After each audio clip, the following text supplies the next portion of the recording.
13 नवंबर 2024 से हरियाणा विधानसभा के सत्र की शुरुआत होने जा रही है। इस सत्र की शुरुआत को लेकर हरियाणा सरकार तमाम तैयारियों में जुट चुकी है।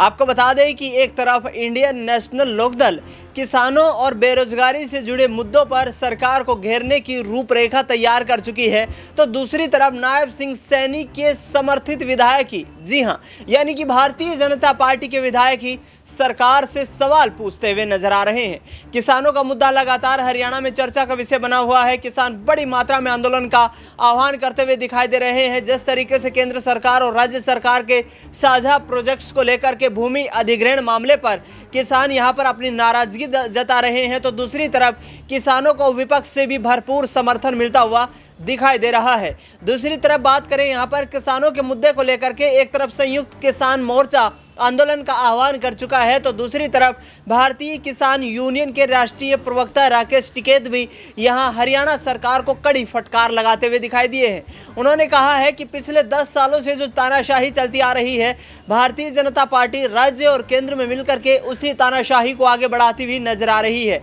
किसानों को लेकर के किसी तरीके का कोई फ्रेमवर्क तैयार नहीं किया गया है जिसके साथ किसानों का यहां पर न्याय मिल सके। और इसके साथ साथ आपको बता दें कि बीजेपी के विधायक रामकुमार गौतम एक बार फिर से मंत्री पद को लेकर के उनका दर्द छलककर सामने आया है। नारनौंद पहुंचे रामकुमार गौतम मंत्री पद को लेकर के, और इसके साथ साथ नायब सिंह सैनी सरकार को बनाने में उनका कितना अहम योगदान रहा, इस पूरे मामले को लेकर के क्या कुछ कहते हुए नजर आए, सुनिए जरा। मैं मदद करूंगा, नारनौंद से लड़ो। मेरे लड़के से बात हुई थी और मेरे को भी कहा था कि मैं तो कहीं से राज्यसभा से चला जाऊंगा या कहीं से भी लड़ूं, पर आप लड़ो, मैं मदद करूंगा दिल खोल के। तो मैंने कहा भाई कैप्टन अभिमन्यु, ये तो अपनी अपनी सोच है लोगों की। पिछली बार उन्होंने मुझे बना दिया, बीजेपी की सरकार आई थी और तूने काम भी बहुत कर रखे थे, थोड़े नहीं किए हैं। क्योंकि हकीकत में तो यहाँ जो ताकत मिली है इस हल्के में, जो लोगों ने ताकत दी है, या तो वीरेंद्र सिंह को ताकत दी है और या कैप्टन अभिमन्यु को ताकत मिली है। हम तो भाई एमएलए तो तीसरी बार जरूर बन गए, लेकिन बिना ताकत के बने हैं। पहली बार हम बीजेपी के 2 एमएलए बने थे, सरकार में सीट नहीं था। दूसरी बार जब बने तो सोच तो ये थी कि भाई हमारा अजीज है, बहुत मेहनत करके हमने इस पार्टी को खड़ा किया है। मैं फाउंडर मेंबर था इस पार्टी का पिंडारा से, और उस लड़के को भी बहुत ऊंचा ले जाना चाहता था। मैं चाहता था वो तो देवीलाल की तरह से बहुत नाम कमावे, बड़ी इज्जत कमावे, लेकिन खैर उसकी अपनी सोच थी, अब उसका जिक्र नहीं करना चाहता मैं। अपनी अपनी सोच है। एक बार तो ऐसी भी नौबत आई थी विधानसभा में, मुझे कहने लगा कि आप कहते हो मैंने बनाया है, आप इस्तीफा देके लड़के देख लो। तो मैंने कहा भाई तू तो ब्रजेंद्र की मां से भी आ रहा था और 45,000 वोट से जीत गया। मैं कहा भाई तू इस्तीफा दे दे, लेकिन कुदरत की बात है, उस भाई ने उनके उचाना से लड़के देख लिया। मेरे ख्याल में 4था नंबर पे है शायद, और जमानत की जब्त हुई है। एक उसका भाई जरूर अच्छी वो वोट ले गया, बाकी कहीं कोई पार्टी का कोई आदमी जीता नहीं। और मेरा तो फिर सूट बैठ गया सफीदों से।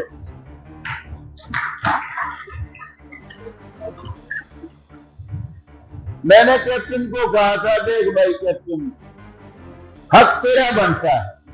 ईमानदारी की बात तो ये है, हमारे गांव के थे, मेरे से बड़े थे वीरेंद्र सिंह, और उनके पिताजी यहाँ इस गांव के सरपंच रहे थे, जवान बहुत ही साफ और अच्छी नेक नीति के इंसान थे, बहुत सच्चे इंसान थे। चाहे वीरेंद्र सिंह को जितनी ताकत मिली उसके मुताबिक उन्होंने काम नहीं किया। मुझे बहुत दुख के साथ कहना पड़ता है। देखिए, चौधरी देवीलाल इस धरती के सबसे बड़े नेता हुए, बस चल पड़ा। रिश्तेदार तो तेरा ये उड़ा बैठा, ये दूर करेगा, बैठ जा, कोई तेरे नंबर कर देनी। जो क्या देखिए, गुरु रिश्तेदार खातिर आ रहा हूं।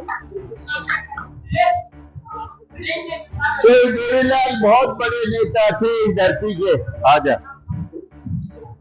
और मेरी ऐसी सोच है, 77 में तो वीरेंद्र सिंह बहुत पावरफुल मिनिस्टर बनाए थे तो देवीलाल, और मेरी ये सोच है तो देवीलाल ऐसे इंसान थे, अगर उनको बास में ले जाके खड़े कर देते तो साहब अपनी बेटी बसा में धक्के खाती हंड है, नानोद में लाके खड़े कर देते थे साहब, बेटी बेचारी सवेरे धक्के खाते आंदे, कोई जीत जाए, कोई हार जाए, कॉलेज बना दे। तो देवीलाल 3 कॉलेज बना देते तो भी यूं समझो थोड़ा था। वो इस टाइप के इंसान थे, देहात पे मरने वाले इंसान थे तो देवीलाल। लेकिन भाई मैं उस बात पे नहीं जाना चाहता क्योंकि अब वो इस दुनिया में नहीं है। मैं क्या कहूं, एक तहसील बनवाई, लेकिन जुल्म की बात ये रही उस तहसील की भी बिल्डिंग नहीं थी, वो भी मैंने बनवाई। इतना कदावर नेता।